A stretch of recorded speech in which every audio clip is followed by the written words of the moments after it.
So I've been neglecting my Squig army for quite a while, and I thought new year, new additions.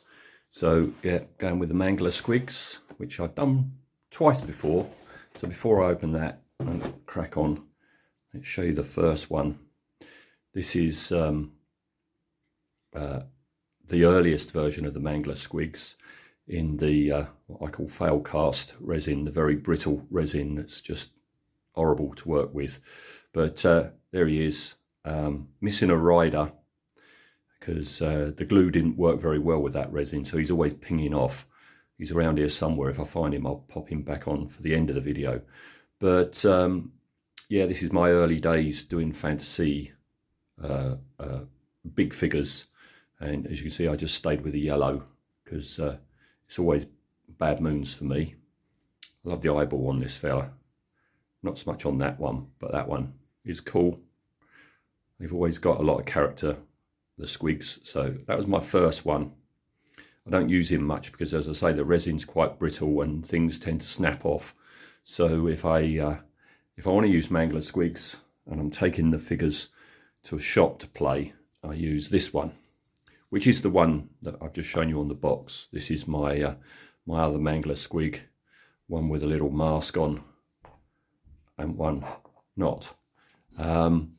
Painted in a way I was painting my trolls at the time, you know, with the greens and then the oranges and the reds, and a nod back to the yellow of my first one. So that's my second pair. This is injection plastic, so these are nowhere near as brittle. So that's really cool. I've got a mind to what I'm going to do here, something a bit different. You'll know because you'll have seen the image at the beginning. But I've got it in mind. Whether it's going to work or not, I don't know, but I'm going to have fun working that out. So both Manglers plus their riders, I suppose, all are on just one large sprue, like so. So I've cracked on, and the first one it says to do is this one, the one with the open mouth, all right? And on the instruction sheet, I've done all this, all this, and that. And that's as far as I've got. And that gets you here. All right, so there's the body you've just seen. But the mouth now, we're going into alternative choices. That's half of his tongue. And you have a choice of a regular one or one covered with slobbery goo.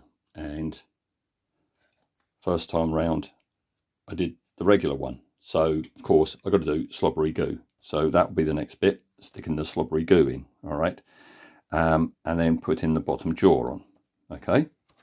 So that's where I am with him.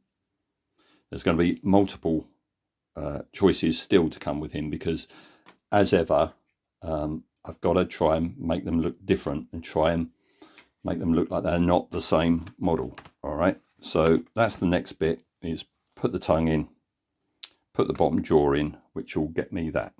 All right, okay, and then the second stage, or the next stage after that, will be to choose a face.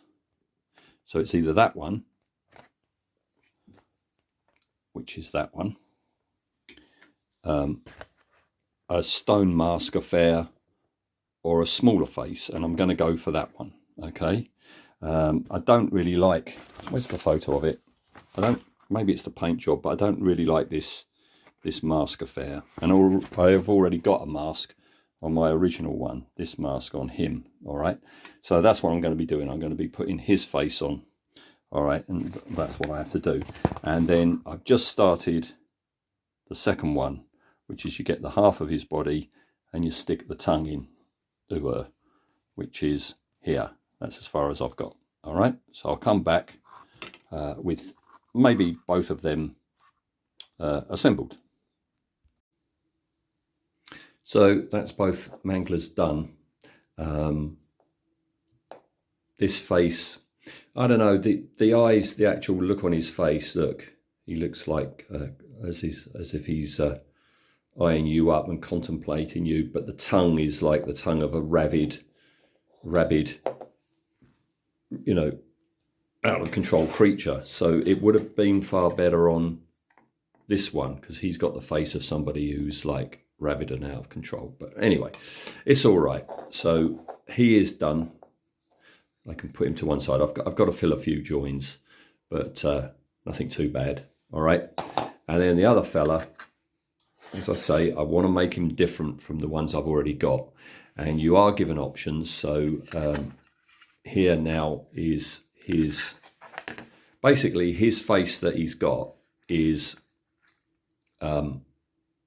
this one minus the mask. All right. So underneath that mask, you've got these little eyes. All right. But I've done a different jaw on this one.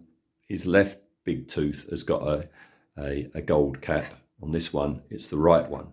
And that's because I'm doing the just for a bit of difference again, and make it a bit different from my existing ones.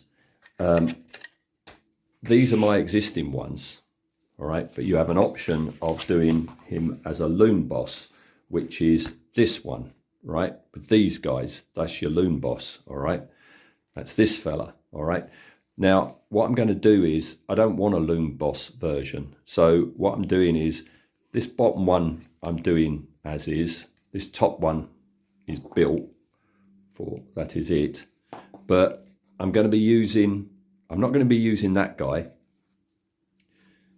because I've already got that guy, right? I'm going to be using these two guys, but I don't want him as a loon boss. So I'm going to change his head and have a different head on it, okay?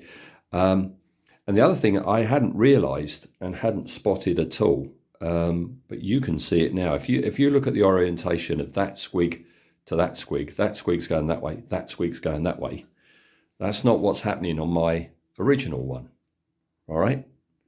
And that is because, and it's very clever, even though this squig is this squig, by the simple use of having an alternative right leg, the angle of the leg changes the pose of the body and the orientation of the body. So instead of him peeling off and going that way, he's now more going that way, right? And the other key factor in it, and the crucial thing in it, is that his little rider, for this is he, looking all forlorn, he sits up there like that, right? But this thing that he's holding in his hand, right, that lug at the top corresponds with that hole there. The whole weight of this Mangler squig is going to be resting on that join there. So, I mean, I'm a great one for painting in sub-assemblies, and I'm going to be painting him separately. But I've got to make darn sure that the glue point is completely bare, so the glue does its work and melts the two pieces of plastic together, and ditto that bit and that bit there, because that's got to be a very, very good join. It's kind of the same on this one, and on this one, the joining point for the top Mangler is his back, all right? And I've had this a few years now, and it's going all right, okay? So the other sub-assembly I've decided to do is, the instructions have it that you glue all the chains on, all right? I'm not going to do that. I'm doing them in sub-assemblies, and I'm going to paint them separately just because it's going to make it an awful lot easier. So next step is finish off snipping things out, putting the rest of the crew together, choosing a new head for that other guy, and then priming. All right, that's everything primed in grey primer and then sprayed in Wraithbone. Now, you know that my decision for the colours is black and white, and I just wanted to do something a little bit different, and I thought, well, black and white, I can call them the monochrome set, and Alan the manager of my local games workshop shop. When I told him that, he said, "Oh, you can call them yin and yang." So here we go, yin and yang then. So yeah, everyone has been sprayed in Wraithbone. I can peel the figures off now, and this one is going to be white, and this one is going to be black. And I've chosen this one to be white because of all the horns. So I figure if this is white, then it's going to be easier to pick out the horns in black than if it was black, picking them out in white. Okay, so that's the idea there. And this fella is going to be black. Another reason for him being black is he's underneath that one, and therefore you're not going to see an awful lot of him. And he's pretty featureless, all right? He's going to be black, and I could have sprayed him black rather than go to Wraithbone, but I didn't, because it would be easy just to spray him a flat black and then dry brush grey over the top. But I want to have a bit more fun with him. So I'm starting off with Wraithbone, and I'll be showing you what I'm going to be doing there. The other thing that I was going to do, and I'm not going to do now, is I thought the white one would have black eyes and the black one would have white eyes, but both of them, their eyes are so tiny that no, it wouldn't work. So I'm going to have different coloured eyes, but I want them as just to stand out from the black and the white. I'll decide on that. As I say, you already know what I've chosen. So yeah, I'm looking forward to this, that this is like a monochrome duo. The only colour really there's going to be are on the riders and the chains. All right, so I'll come back when I've got some top coats on. Well, I don't know if you're going to make this out, but I've dry brushed over the Wraithbone Corax white, which is a base white, which means it goes on nice and thick and not translucent at all. But you can't really see it, but it's got quite a grey tone to it. And over that, I'm going to be putting White Scar, which is the brightest white that Games Workshop do. All right. I'm not going to leave it at that, because then I'm going to put a wash over it and then do it all over again. So I'll come back to that with better lighting, hopefully. And then on the other one, I've got a three colour affair going on. This colour on the underside is Army Painter Ash Grey, right? And also on my palette, I had some of this Luftwaffe uniform World War II blue grey.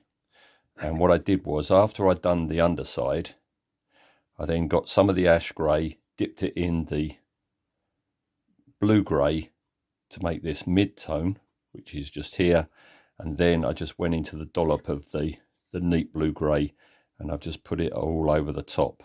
All right, so I've got a three-band affair. Now what I'm going to start doing is dry brushing white all over it to pretty much cover it all up.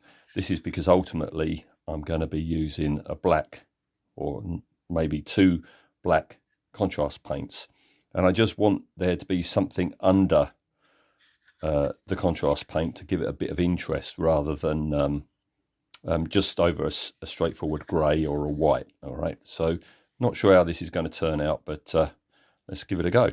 Oh, and also all the passengers I just picked out in Vallejo olive green. Okay, a real quick update because it's late and I want to go to bed.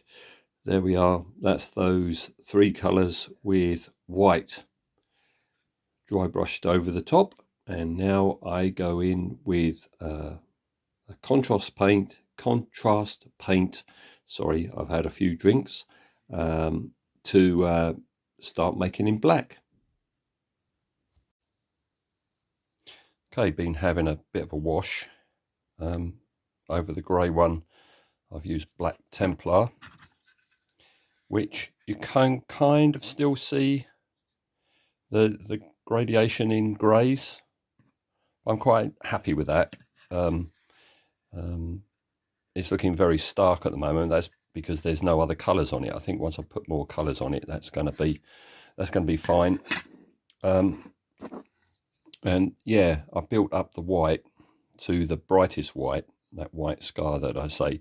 And what I've done there is I've used this contrast, get it in focus, Dreadful Visage, right?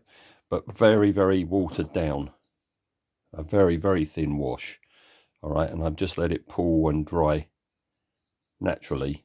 So next thing is just go back and dry brush again to make that, because yeah, it's looking quite white here on camera, but it is quite heavily tinted. You can kind of like see it at the bottom of the tail there. That's how I'm seeing up here. So I've got to go back and dry brush the white again. So I'm having good fun breaking up the solid colours now. So the leather work for his strapping is done. The chains are done. With the mouth, that's a mixture of colours. Next I'm going to, for his gums, next I'm going to go and put some Harrisburg Crimson in there. Speaking of which, I've put it in his nostrils and in his eye sockets, again, just to break the colours up a bit. All right, and that's him done. Same thing here. So straps are done. Chains are done, just need some known oil on those. And same thing with the gum affair. I'm going to do his tongue more of a purple colour. Oh, and Harrisburg Crimson in the eye and nostril area for him too. Okay, I'm happy enough with the gums. This one's tongue I did in a dark purple, and then picked out some of the little blisters he's got on there, and this stuff, which is going to be his phlegm. Looking forward to doing that. But this is something I've got to think about. There's a slot there, right? And the slot's there because that's where the handles that this guy is holding on to goes. But I'm not using this guy. So I think what I've got to do is see if I can cut those handles off and just put them in there. All right. Otherwise, I've got to fill it. I should have thought about this. I hadn't really noticed that there was a slot that wasn't doing anything. All right. So that's him. Oh, yeah. And I don't think I said last time, but I've picked the eyes out. All right. So that's him. And same with this guy as well. All right. So I'll come back with the teeth done. Also, what I've done is I've picked out the teeth in Screaming Skull, plus the horns, plus the toenails. But there's something they've changed. I used to really like Screaming Skull for bone, but they've changed the makeup to it. It's very, it's much darker than it used to be. So what this is Screaming Skull mixed up with a bit of ivory. All right. And also, just to break his black up a bit, he's got a number of spots on him, pustules. The other one hasn't, but this one has. So I've just picked them up, ready for colouring them. All right. Okay, accelerating right along here. Still working on the passengers. All right. And this one, which is half of that one, this little chap, got to finish him off. And that's the main guy at the bottom that's supporting everything. And then the teeth are pretty much done now. I'm going to gloss everything up massively. All right, but before I can do that, I picked out his little pussy things in a green. I'm going to put a red over that before tackling the phlegm. And here again with this one, teeth are done and his spots picked out in that same green. The piece of masonry that he's got for a swinging ball coming off of his backside, I've base coated. So we're not far off the point of actually starting to attach things to each other. So assembly has begun, and as you can see, I've put the scatter material on the base, and I've just put Agrax Earthshade. I'm not going to do too much in the way of dry brushing. I want that to be a distinctly different colour to the beasties. All right, I've just got to, basically all the colour is going to be the ground and the passengers and the chains, because everything else is black and white. So the chains I'm going to be doing very, very rusty. All right, just got to dry brush that masonry piece, then that's done. And as you can see also, I've finished the tongue. This is Nurgle's Rot for the phlegm, and then figuring this is strands of it streaking out, I've also put it down his flank and around his jaw. But as you can see, I haven't glossed the teeth. That's going to be the next thing, and the eyes, of course. And we're nearly done with the people. And then, yeah, I thought for the base, I'm going to be putting in some other little figures. This one I never used because I thought it was too whimsical, but I quite like it really. These three mushroom fellas, so I'm in the process of painting them up. Oh yeah, and the other thing is this hole here. Let's bring in my existing one. I can't stick it in because basically it's that piece. It fits in the hole here, and then this bit comes across and reaches the strap. If I was to use just that piece, I've got his hands. All right, I'd have to cut it there and use the hand, so that's not happening. But what I'm going to do is on this leg there's a hole, and that's for this fella who is falling off. Right. What I'm going to do to cover that up is you get another fella on the sprue, this guy who's meant to be running away from them, but I figure if I stick him on there like that, it looks like he's falling off as well. All right, so that's what I'm going to do. So I think I'm going to come back because we're very close to gluing bits together. I think I'm going to come back when everything is done. And there we go, all done. That was a lot of fun. I enjoyed the challenge of doing the phlegmy muck coming up and off of him. It went well, using this guy to cover up that hole. And I've really enjoyed doing it to try and differentiate it from my existing one.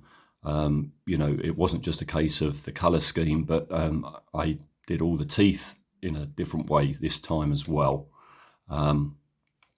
Yeah, if I bring in my other one, like so, I think it's really nifty how these are both the same bodies, but just by having a different right leg on the bottom one and a different person, a different rider on the bottom one, the angle and the pose of them completely changes. So even if I didn't, you know, do a radically different colour scheme to these two, they still would have been different. So there we go. Really pleased with that. I'm looking forward to fielding these. I think this is it now. I don't think I'm going to be doing any more Mangler Squigs. Maybe if I get a set cheap, I'll just snip everything off and just completely do them in a brand new pose. I don't know. That'll be something for the future.